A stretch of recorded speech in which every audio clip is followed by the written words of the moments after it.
No, Jesus Christ.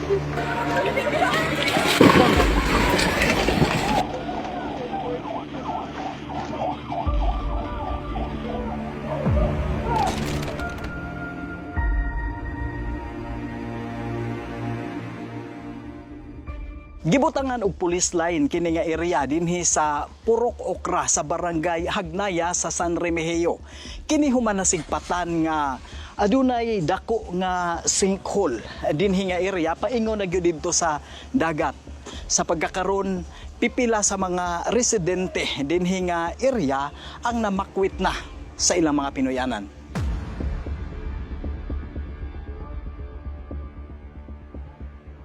Sa kabalaka ug pagsiguro sa kaluwasan, gibiyaan sa mga residente ang ilang mga Pinoyanan sa Purok Okra, Barangay Hagnaya sa San Remigio.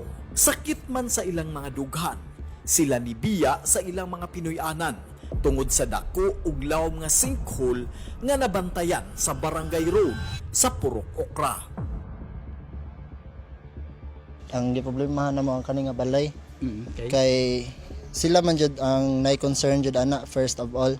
Then sa kani nga part is ako may mismo nakakita na nga lawom na jud kay siya. So mo to report nako sa barangay sa akong papa first, then siya may nag-report sa among kapitan. So mo na ang nasinati namo karon nya.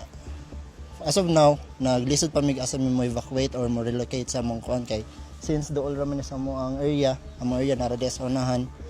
So wala may ma-relocatean nga area karon. Daghan ang nang bakwit gyud sa area.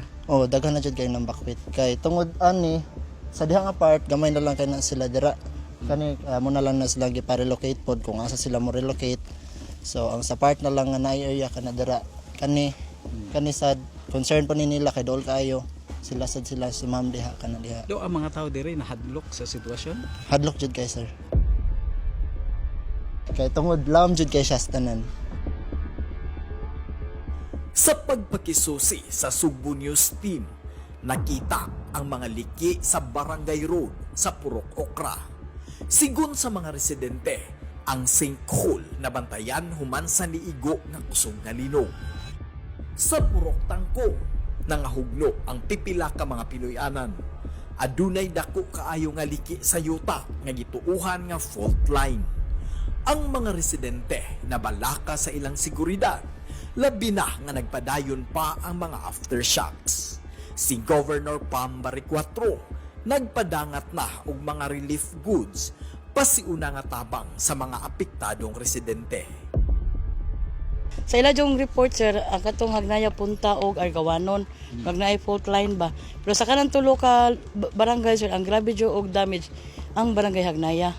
Sa Barangay Hagnaya, ang grabe jud pud kay damage ang Purok Okra og ang Purok Tangkong. Mostly sa Purok Tangkong, ang balay jud totally damaged. Labi na sa lower area dapit sa dagat. Ang sa Okra katong karsada. O kasada og napoy mga balay po sir nga pahak pod nga nagian sa fault line. Nga tunga pod ang ilang balay. Manginlapot magpakabana tungod kay ato ang Sugbo. Munching Austero, Sugbo News.